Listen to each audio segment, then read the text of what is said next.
Nata e 20, lufta e Uhudit. Po të krahasohet, o i bija ime, betejë e Bedrit me luftërat e sotshme, ajo është e parancishme në çdo pikpamje, si në numrin e ushtarëve, ashtu edhe në numrin e të vdekurve. Mirëpo, në histori dhe sidomos për muslimanët, fitoria e kësaj lufte pati një rëndësi të madhe.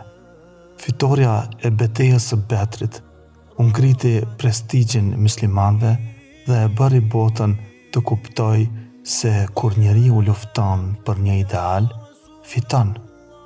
Dështimi i idhujtarëve në këtë betejë ishte një humbje e madhe deri në sy të fisëve të Arabisë. Prandaj, kryetarët e tyre, të cilët u kthyen në Mekë, nuk kishin tjetër mendim vetëse si ta shpaguanin këtë dështim. Në betejën e Bedrit, muslimanët kishin zënë disa robër nga Mekasit. Nga këta, shumica u liruan, pasi farefisi i tyre e pagoi çmimin e lirimit. Disa të tjerë, të cilët ishin shumë të vobekt, u liruan pa ndonjë pagesë. Të tjerët, të cilët dinin të shkruanin dhe të lexonin, u liruan mbasi secili prej tyre mësoi 10 veta nga muslimanët që të shkruanin e të lexonin. Në përgjithësi, robërit u përdorën shumë mirë nga muslimanët. Ata, kur u kthyen në Mekë, dëshmuan për njerëzillëkun e Muhamedit a.s. dhe të shokëve të tij.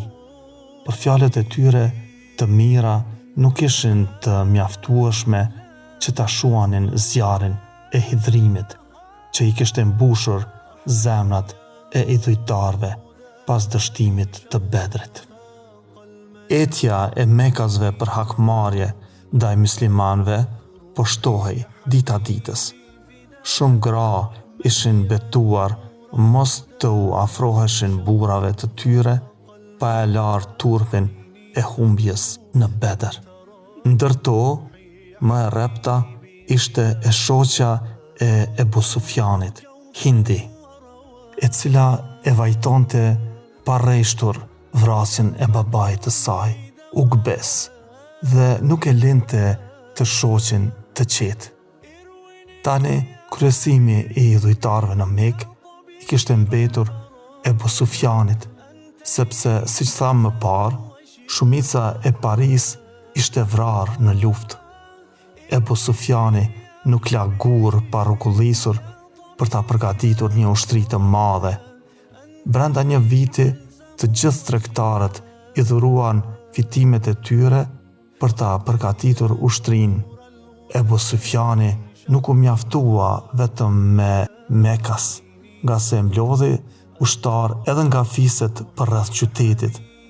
Ashtu që brenda një viti, pati gati një ushtri prej 3.000 vetësh, të armatosur deri në pikën e fundit dhe të stërvitur për luftë. Për të i luftuar muslimanët, në krye të tyre u nis Ebu Sufjani dhe u ndal në malin e quajtur Uhud, që ishte 1 orë e gjysmë më këmbë larg Medinës. I la shokët e tij që të diqnin dhe të shkretonin çdo pemë e bimë të muslimanëve. Muhamedi e mblodhi menjëherë këshillin.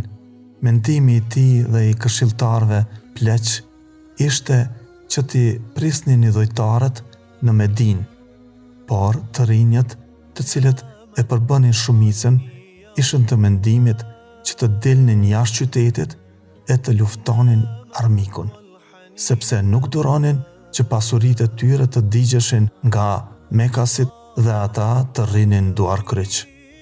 Mendimi i shumicës fitoi dhe Muhamedi a.s. veshi rrobat e luftës dhe në krye të 1.000 vetave u nis për në Uhud. Kur muslimanët arritën në Uhud, Abdul Ubej i cili kishte pranuar islamin pas betejës së Bedrit dhe llogaritej si hipokrit, kur e pa numrin e madh të idhujtarëve, u zbraps bashkë me 300 shokë të tij, kështu që ushtria muslimane mbeti me vetëm 700 vetë. Do me thënë, një musliman luftante me 4 idhujtar, pa marrë parasysh faktin se çdo idhujtar ishte më i armatosur dhe më i përgatitur për luftë. Muhamedi me shokët e tij zuri një pozitë shumë të mirë. Ushtria nga mbrapa mbrohej prej një mali dhe nuk mund të sulmohej veçse nga një gryk, në të cilën vuri roje 50 vetë nga nishangjinjt më të njohur që kishte dhe i porositi që në asnjë mënyrë të mos i lenin pozitat e tyre pa urdhrin e tij. Ndeshja filloi me duele. Hamza, Aliu dhe Ebu Dujane treguan trimëri të madhe në dy luftime dhe fituan në të gjitha ndeshjet. Lufta u përgjithësua, të dyja palët luftuan trimërisht, por humbjet e idhujtarëve ishin shumë të mëdha. Hindi futi shërptorin e tij Abisjen, Vahshiun dhe e vrau Hamzën nga prapa, duke menduar se kjo vrasje do të i demoralizonte muslimanët. Mirë po, ndodhi e kundërta. Muslimanët u hodhën si luan mbi armiqt.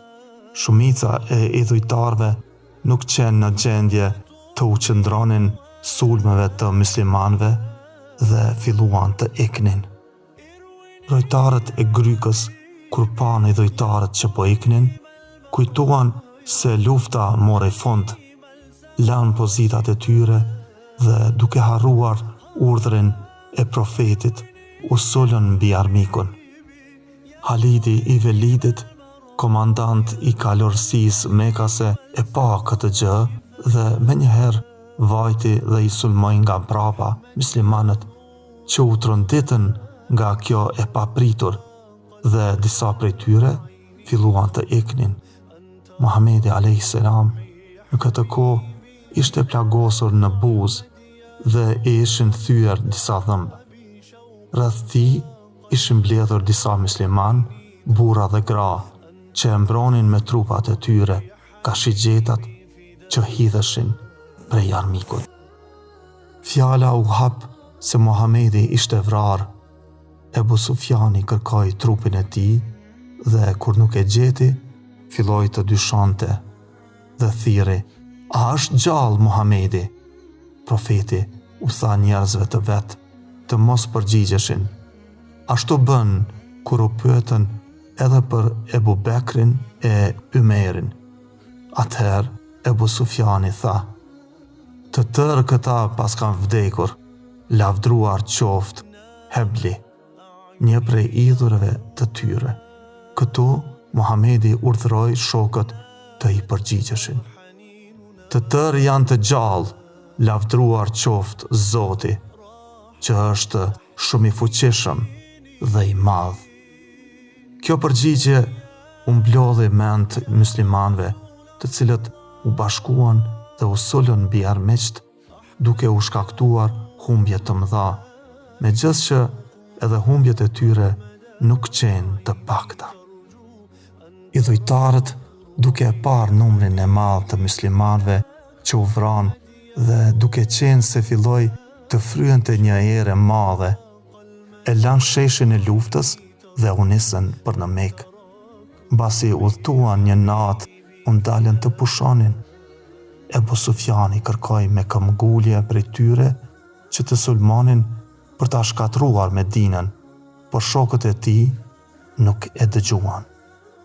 Muhamedi, kur e pa se idhujtarët e lanë sheshin e luftës, i mblodhi shokët dhe shkoi të i ndiqte idhujtarët për të i dëbuar. Kur arriti në vendin ku pushonin armiqt, Ebu Sufjani kujtoi se kishte marrë fuqi të reja dhe nuk pati guxim të luftonte. Shkoi në Mekë. Në këtë luftë nuk fitoi, asnjëra palë. Përfundimi i kësaj lufte ishte një mësim me pësim për muslimanët. Mësuan se për të fituar, urdhrat e komandantit duhet të zbatohen pik për pik. Në këtë betejë u shfaq dashuria e madhe që e ndjenin muslimanët për profetin.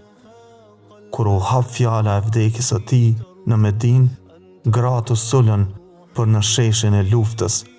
Njëra e pyeti se a është i gjallë profeti a.s. I u tha, babai yt është vrarë. Ajo e pyeti sërish për profetin a.s. U lajmërua se 2 vëllezërit dhe burri i saj ishin vrarë. Ajo humbi durimin dhe thiri, unë po të pyes për profetin a.s. Kur mori përgjigjen se është i gjallë, ngriti duar nga qielli e tha, lavdruar qoftë i madhi Zot. بلسم وشفاء